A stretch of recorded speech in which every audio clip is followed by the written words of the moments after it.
Yeah, you welcome everybody to the Daily Digest with Jimi Disu. Today is Thursday and it's about 9:03. Okay, I'll tell you two things that I need to let you know in case I forget before the end of the program. Tomorrow, I'm going to have our own and famous social prefect.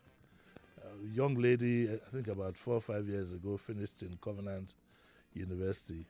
And just about before she finished was when I met her, and I've been following her progress.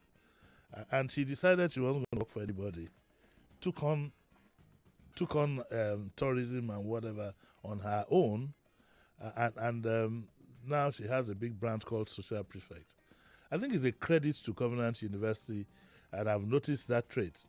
Apart from just the book knowledge that they give them good entrepreneurial skills. So for you young people, if you want to listen to how she went about doing it, I think by now Social Prefect should be about 30. She's quite young, and her brand is much bigger than her name. So she'll be coming on Friday, that's tomorrow. On Saturday, somebody who is hardly ever known by people, but he exists. Fela Anikulapo Kuti, in his relatively younger days, the time I was in Methodist Sports High School, up school, when I was Methodist High School, he used to come visit one auntie in the neighborhood called Yamari. And she had a son for him. Very quiet guy, Kunle Anikulapo Kuti. I'm going to have a discussion with him on Saturday about the fella that he knew. Fella means different things to different people. You've met Sheung, you've met Yeni, you've met even the grandson, Made, you've met. But you haven't met Kunle. And so Kunle will be here tomorrow. Kunle is in charge of Fela's museum in Ikeja. I like the way they position themselves, and everybody is living happily ever after. Sheung is, he edited the Egypt 80. Femi, of course, had his own thing going. So, in the spirit of celebration, I'm going to have Kunle Kuti on Saturday, and then I'll go for my weekend. I had ordinarily wanted to do my usual open mic on Thursday when I read the Facebook post of the lady sitting in front of me here. Her name is Yemisi Mafe. And she had a story to tell about her experience. She was coming in from, was it Ghana? Yeah, I was coming from Accra. Yes, she was coming from Ghana. I just want you to sit back. It wasn't easy to persuade her to come here because she's a very, very extremely busy person, but she's here. So, Yemisi, what exactly happened at there? You were coming from Ghana. I have experiences, Uncle Jimmy. This was not the first experience at that the I airport. had at the airport. I have had, let me backtrack a bit. A few weeks ago, I think about 3 weeks, I was going to the US. So I was supposed to be, to sit at the business lounge while waiting to board. On getting to the staircase, I don't know if you are familiar with the old airport. Which is the new one now? The experience is at the new one. This one that's just been opened? Yes, is at the new one. That Kayamo said everybody... Exactly. But I hear some airlines are back at the old one, but let's go. Okay, so at the old airport, when we got to the staircase, I don't know if you are familiar with the windy round, that staircase that goes round like this, like an X. Okay. Ordinarily, even if you are not physically challenged, to mount that stairs could be very tricky. To now say that, our lift is not working. I was on a wheelchair. The person that wheeled me to the staircase and said, "Madam, you have to come down and mount this stairs." I looked at the guy like, "Are you really serious now? How do you expect me to mount this kind of staircase?" So, because the lift is not working. And he was aware of your physical challenge? Of course, the guy saw me before. He was the one that brought the wheelchair for me to sit on. So I was like, "It's not possible. How do I?" said, "No, don't worry. We'll support you." What kind of support do you want to provide for me? Do you want to lift me up? Do you want to lift me up and carry me through the staircase? What kind of support could possibly, and two of us cannot walk this staircase at the same time? He was like, "Oh, madam, people have been mounting it." I said, "People that are not physically challenged." That is it. You know, that is one thing they always say to you at these our airports. Now, coming back from Accra again last week, on getting to the when the plane landed, everybody came down. Oh, normally you are the last person to come down once you self-identify as I will need wheelchair assistance Yes. on mounting and getting to the plane and coming out of the plane. Okay, so I was waiting for them to tell me that, the wheelchair is out there. 10 minutes, 20, 30, You were on the 40. plane? I was in the plane, Uncle Jimmy. After an hour, I was like, this is getting really annoying. Why should I be uncomfortable? Yeah, what is going on here? Why can't I get into the wheelchair? Say they are trying to get a wheelchair, that they didn't inform them ahead that they had a passenger that would need a wheelchair. Are you kidding me? I am very serious. And this is the new airport. This is the new airport. That was even a mild thing. I didn't know that there was a bigger drama waiting for me out there. Getting out of the plane, finally, after about 1 hour, 15 minutes.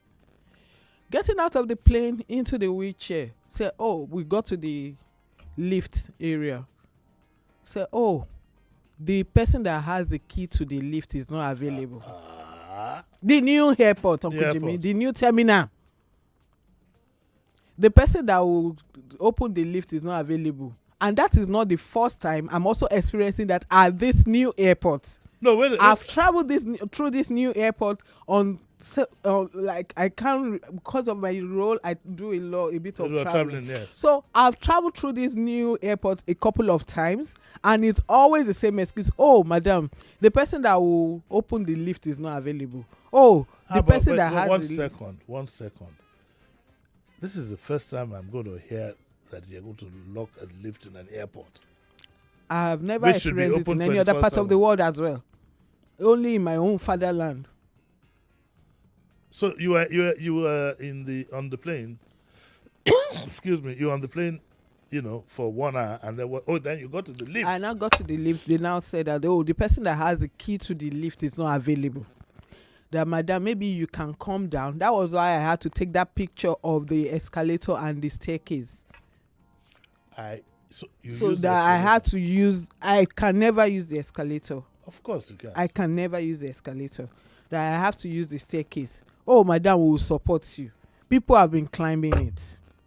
I said, people might climb it. Do you know that I am physically challenged, for crying out loud? Didn't you see me walk into the wheelchair? Why would you tell me that people have been climbing it? Other people climbing it, are they physically challenged as I am? You see me walking with a walking stick. So how do you expect me to mount this? Maybe you can use the escalator. And you know, they come up with all these silly ideas that bizarre, actually. You feel like don't even let's go to the attitude of some of these people that pushes you on the wheelchair here in this part of the world. A good number of times they expect you that they are doing you a favor. So because they are pushing that, I've never seen it in any part of the world where when these people help you within the airport, they expect you to tip them. They never expect you to tip them. But even yeah. Okay, I was coming to that, Uncle Jimmy. Then I said, there's no way. I said, then there's no way I will mount the staircase. I said, we have to go. We now took a long route. Finally got to a lift that was without walking. A wheelchair. With a wheelchair. They were pushing me all over the place at the airport, pushing me through trucks and cars, and all those fuel that brings fuel, aviation fuel to the. They were taking me through all those places and everything. And I got to a lift that was working, because we had to come out of the airport and be going round and round. Now I got to a lift. That was how one guy just ran to us. No, you're not supposed to take her through that place. How is that my business where you're supposed to take me after waiting in the aircraft for over 1 hour? Now we've been near merry-go-rounding. I've spent like 2 hours already in the airport. Okay, so now took me. No, you have to go back. They've been able to open one lift for you there that will work. Now I had to take me back again. Getting to that spot, of course it was okay. And they, everybody shouting on your head, no, I have to take her. We've been taking this madam all over the place, all those pandemonium was going on over my home Was head. there any senior person on duty? Did you ask? I asked. They said no. Of course, it was late in the night when I got there. So, oh, there's no senior person on duty. The person that even identified himself, he didn't say his name as a senior person. He was very, very rude. Like, when they start giving you this attitude, like you are troubling them. People have been doing this now, madam. I don't know what the issue is. Oh no, it's fun. Oh no, it's this. I think it is the responsibility of FAN. So, have you written the protest letter to FAN? No, I've not. The first protest I did was that post I put up on Facebook. And the second, by the way, Mrs. Mafe is the mother of. How did her name disappear? Huh? Tumishi. You remember? How will she not remember? She's still young. Old age has not come. Leave it. Tumishi that came last week. You remember the young lady that I had last week. It's quite unfortunate, the attitude we have. It's not just at the airport. I had a cousin who was physically challenged. She was, just like you. She was up and doing whatever, but just physically challenged. And lo and behold, I'll never forget that day we went to Leventis. There used to be a Leventis in Ikeja. I drove the car, she was there. And people started bringing out money. And whilst I was getting furious, he was so amused. Of course, telling everybody to. They didn't know they were talking to a multimillionaire of those days, old money. A princess, for that matter, princess of Lagos, old money. And but I just shivered at the attitude that we have to people who are physically challenged. And yours is at the airport. Can you imagine what the challenge they have moving every day? How does a physically challenged person go inside Danfo? If at the airport from the business lounge. Mm-hmm. So, Lizzie, are you listening? From the business lounge, that's the attitude you get. What would you say about somebody? Still talking about the airport. Sometime this year as well, I was coming into the country. There used to be a place that they said, oh, this parking lot is designated for people that are physically challenged. Yes. But of course, we know the way these things are. Most times when my driver comes to pick me up at the airport, he is not allowed to park there. So, the people bringing you with the wheelchair, they come to that spot. They will just take you straight to that spot. And they are always so much in a hurry, like, oh, madam, we are busy. So, they brought me to that spot and I had to call my driver. Lo and behold, while my driver was trying to park there, they had clamped his tires and towed the vehicle away. I tried to talk to everybody at FAN that day. Nobody was ready to listen. I had to part with money to get my car out. Even when I went to their office, everybody could obviously see that this woman is limping. Yes. They were still like, oh, madam, they've already clamped the vehicle. They've already towed the vehicle here. I didn't mean they did not brought the vehicle to our compound. All sorts of excuses. Things that I don't need to go through this when I'm coming back to my fatherland. Okay, just for the sake of it, so we can get a better perspective. If, like, say you're going to the States now, when you arrive the other end, what is it like? Oh, Uncle Jimmy, you don't want to talk about that. Okay, so let me play this. Remember when I said I was climbing, they had to force me to climb that staircase. Okay. When I now got to the US, immediately I got to Atlanta, the first spot, the reception, the way the people that take you on the wheelchair as well, totally courteous, very friendly people. Oh, madam, how was your flight? Oh, jovial, no hairs around them, like, oh, we're doing you a favor, so you need to take whatever we dish at you. Fantastic set of human beings. They treat you like a human being. They give you the dignity that you deserve. They don't feel like, oh, she's after all, she's disabled, like our people. I hear that word a lot in this part of the world. Oh, you are disabled, so you should take this. you are disabled, you should not ask for better. You are disabled, you should not even expect anything better than what we are able to give you. You know, took me from the airport. I had to wait. Oh, and of course they always have designated areas for people living with disability, or yes. people on wheelchair, or people that need wheelchair assistance, even elderly people that are not physically challenged. Just asking for wheelchair assistance, they give it to you and they take you to these places while you wait to board the next flight, or while the person that needs to pick you up, or you get a taxi or something comes for you. So they don't give you any here or any kind of ill treatment whatsoever like you meet when you come here. So it means that the good Lord has saddled you with an assignment. Because to be honest with you, it's only people of influence like you that can stand in the line. There's so many people that are physically challenged. This is what they go through. At the end of the day, during the election, during campaign periods, they pick one of them and say, okay, he's going to be the special commissioner or special assistant. And he tells there, once he gets special assistant's car and so on and so forth, he probably won't see the governor again, ever. You know? So there's a need for physically challenged people to come together. Not all these, what do you call it now? Looking at you, it just takes my memory away, because you're looking at me as if this man is going to make another mistake now. She looks at me with apprehension. Not just another. Risi, what have you done so you? Not, she looks, so I'm not talking of the NGO kind of thing, but really you must stand in guard for people that are physically challenged, because it's people like you of influence that can make it happen. We have bad habits. Oh no, Uncle Jimmy. If you as much as have your pinky finger beaten up by something, you're in trouble. Mm-hmm. Mm-hmm. People will avoid you. Mm-hmm. They would. Like you said about your cousin, I've had people throw money at me.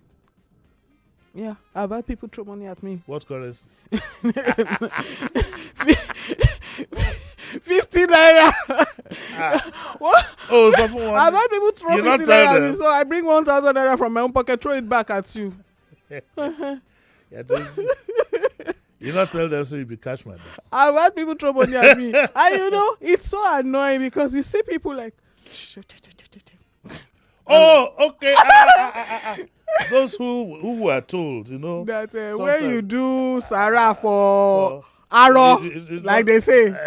They say if you see anybody who's physically challenged, give them this money, but pray into it first. Yes. So, is the new phenomenon. Wait, what's the prayer into the money going to do? They believe that you carry some kind of you can use it to pray. Yeah, they are praying. No, they are praying that your go and ask those who have albinism. What do you call it? Yeah. Some of them at one point in Lagos couldn't walk the streets because they were selling their body parts at this market. I saw that in the movie. You saw the movie? I saw it in the movie. I didn't think it was true, but they said it's it was true. Jankara like, market. They have the people with albinism.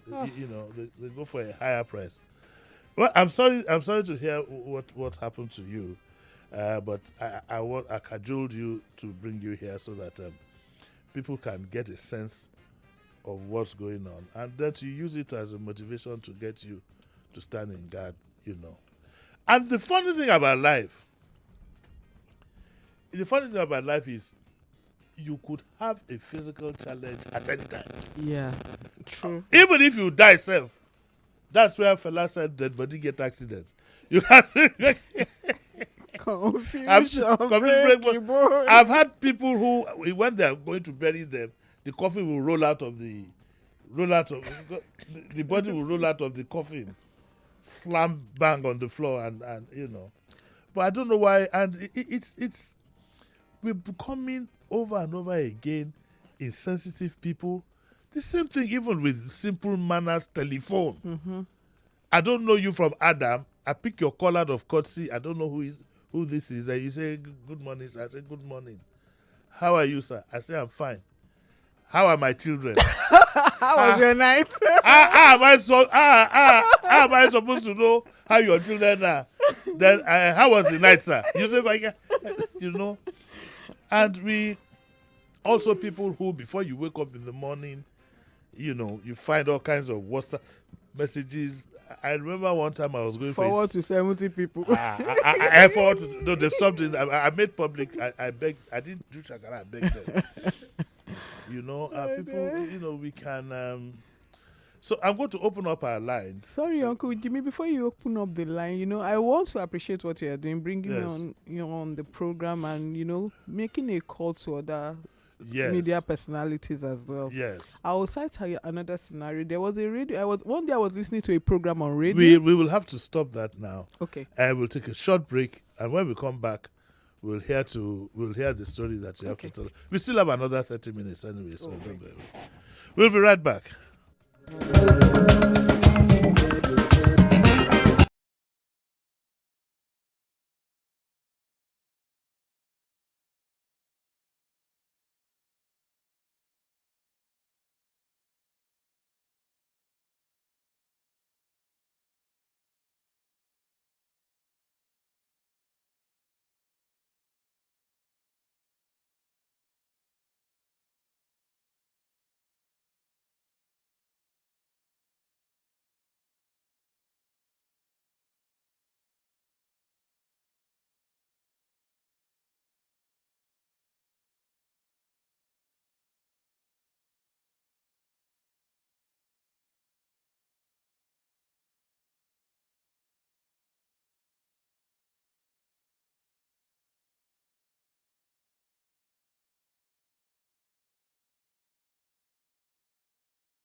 what you are doing to the psyche of people living with disability in a world where the global world is trying to promote inclusion, accessibility for people of all races, of all callings, and of all inclinations, and you are still using words that doesn't dignify their situation, that doesn't make them feel more of a human being, that makes them feel like, oh, they have a problem that needs to be hidden from everyone, that makes them a pity character, that makes them something that's not honorable. So I called into the station. I was trying to them, oh, you don't use such words on people these days, that it's better to call them physically challenged than disabled. Or say, oh, is a character not disabled? That is the word they are sticking with.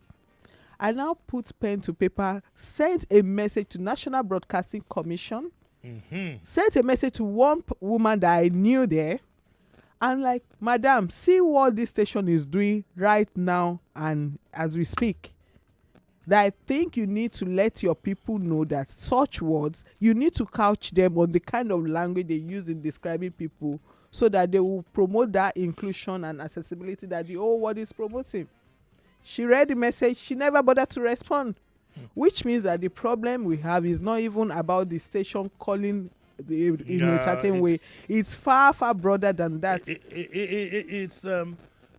I'm using this word just once, and I don't mean any insult. We just believe that anybody who has a physical challenge is a nuisance. I mean, that kind of a thing. Is an unfortunate person. Yeah. Or like you said, I mean, look at that somebody would. Was she the one who said they would pray to the money and give to you? No, I said I experienced it a lot. That you see people, they will whisper into 15 naira notes and throw it at me. What's that? I experienced that. You never heard anything like that before? No, and I do give physically challenged people money. I mean, the ones you see on the bridges, but why they are begging for it. They are begging for money. Not me walking on the road and you just see me and you feel, oh, she needs assistance.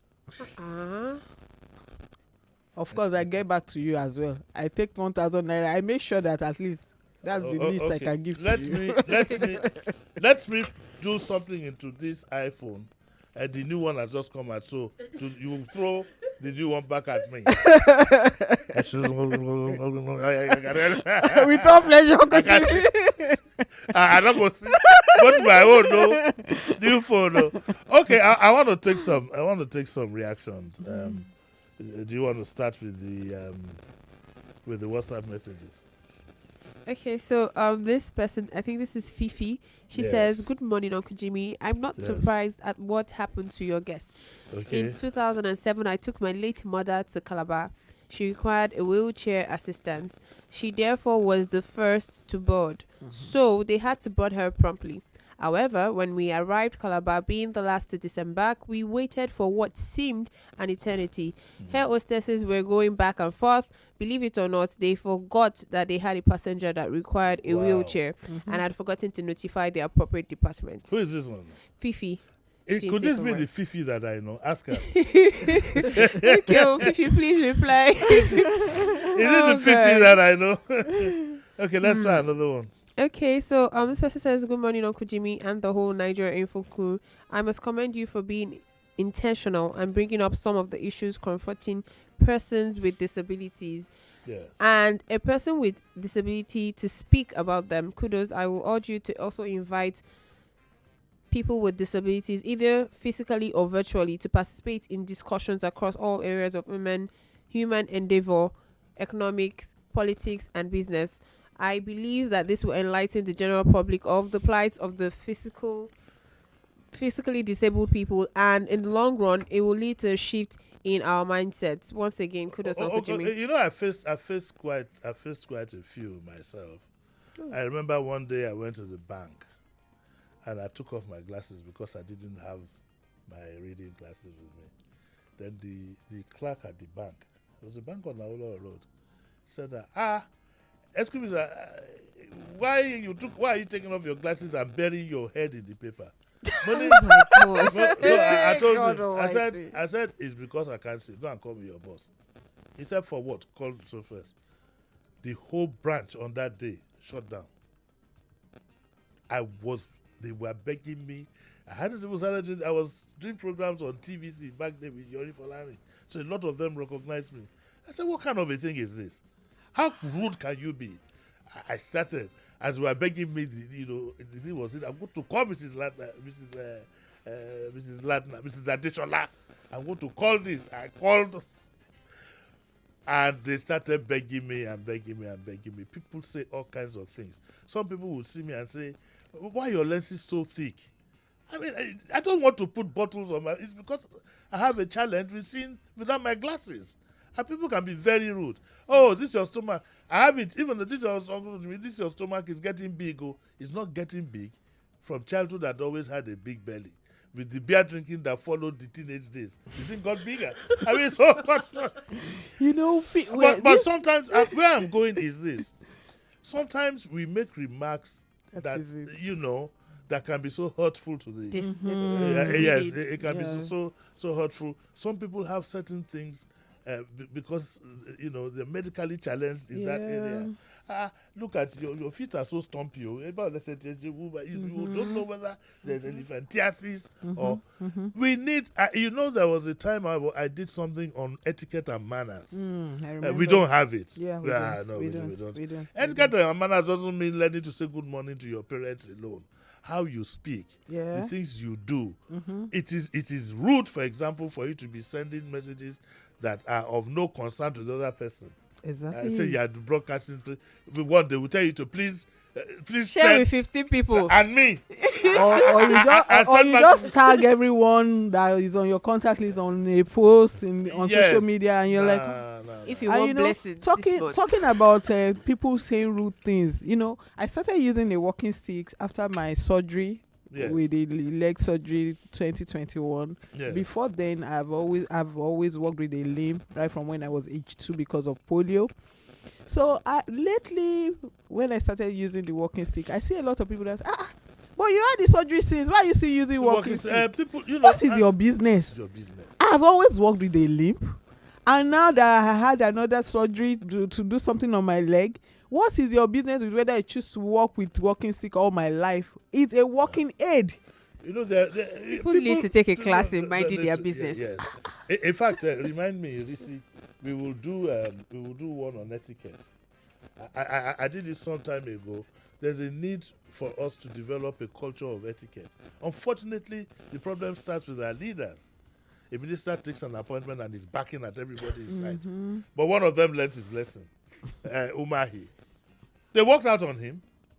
The fact that your ministry workers are a minister doesn't mean you'll be backing like a Wiki does at everybody in sight. We still need we need to develop that culture. Let's take another call. Hello, good morning. Hello, Uncle Jimmy. Yes, sir. Good morning, sir. Morning. How are you? Very well, thank you. This is Ikenna speaking. Yes, sir. Please go on. The young guy that gave you a fragrance some time ago. Okay, yes. Very interesting discussion you are having this morning. Yes. I had to introduce myself that way so that you can remember that the guy who gave you this stuff had a challenge as well. Oh, yes. I remember now. Yeah. Very, very interesting topic. You see, education does it all for us as a people. And until we get to that point in education, when I talk about education, I don't just mean classroom education. Educating our minds, how to deal with people, everyone you come across on a daily basis, how to deal with them and deal with them courteously. Education goes a long way to help us with that. So until we get to that point, we'll continue to experience what we're experiencing. It's rather painful, but it's what it is. You're doing a great job, Uncle Jimmy. Thank you. And thank you to the guests there. Is it not finished, though? I'm joking. He gave me something nice, so I just remembered him now. Yes, I'm just using him. And also, do you get this feeling where people believe that because you're physically... Oh, we spoke about it, though, in another manner, that you're pauperized, that you're, do you get, even when you're just like going on your own, not those who will give you money, Haven't you had cases of people who say, madam, what happened to you? What happened to your leg? You've had cases like that. Of course, I get that a lot. What's wrong with your leg?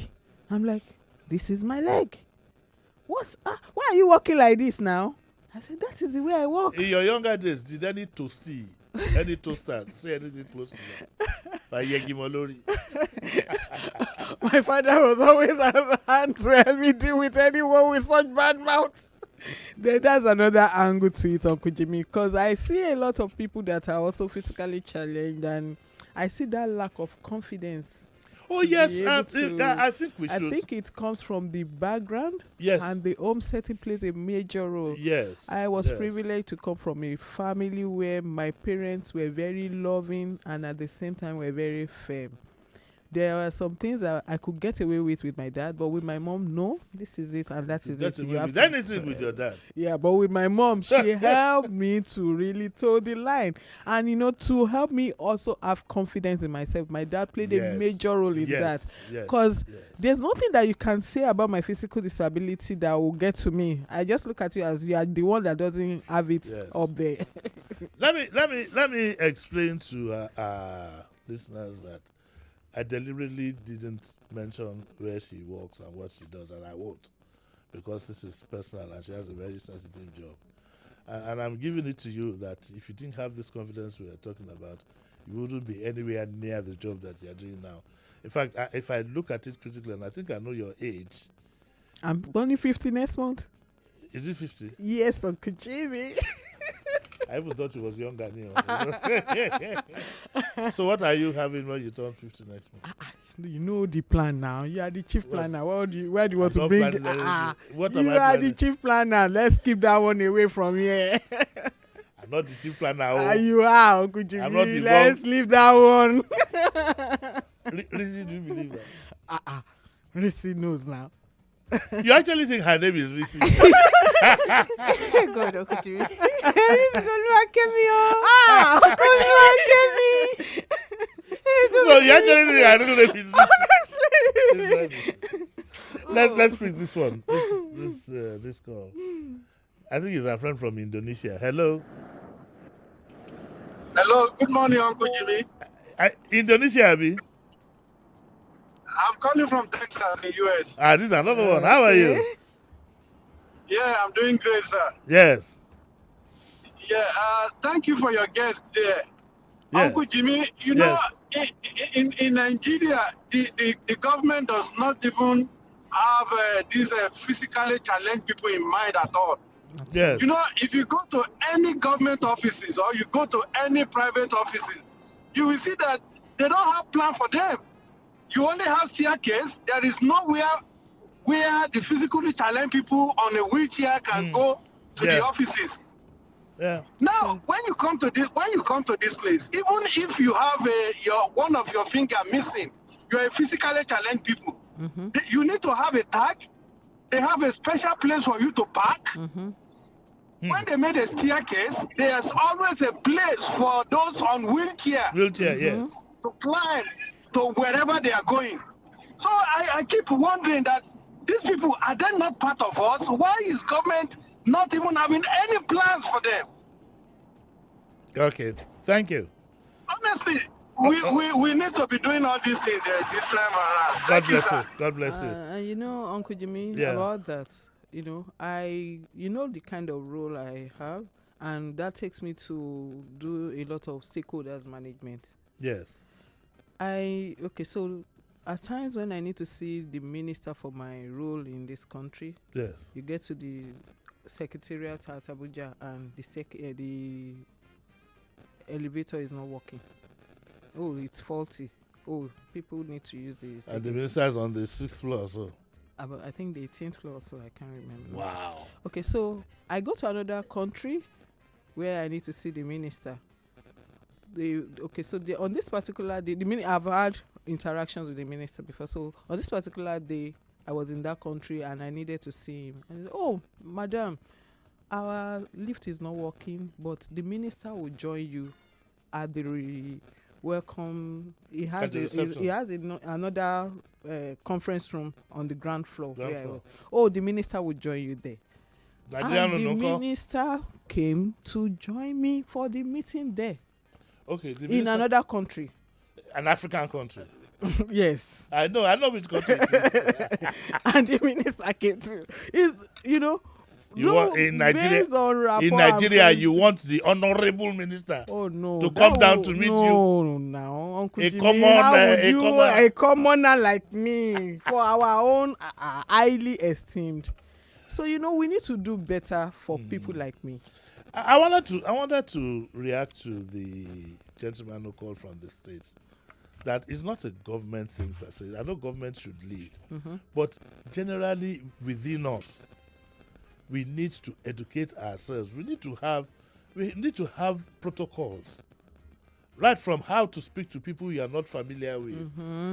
I got people calling and say, "Yes, Jimmy, this and that and that." Meanwhile, I say sir to everybody I'm not familiar with. I defer to everybody. The thing, my belief in life is, you can't get it wrong, even if somebody is 50 years younger than you and you say sir.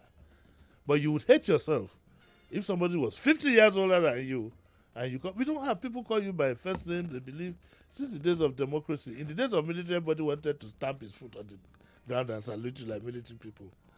So it's not a government. The government and politicians, they are from us. We are the ones that, and we don't insist on it. Look at the bad things we do. I keep saying, look at, for example, you go to parties. One guy who thinks he's a VIP, one even Limama Kosimina comes in with 4 guys guarding him, and he's sitting down and surrounding the table, guarding, we allow these things. You can't do that in other places. Nigerians need to learn to stand up. When people do wrong, you correct them. But before we go, because it's now about 9:48, not 9:50. Oh, got to go. Before we go, are you going to do something definite about this? Because I don't think we should wait till you retire. Now that we know your age, we can calculate how much more you need to retire. Before I retire. Yeah, right. Yeah. Okay, so I've been thinking about it. It's not a lot of people, like she said, she sees a lot of people on the bridge begging for hands and stuff.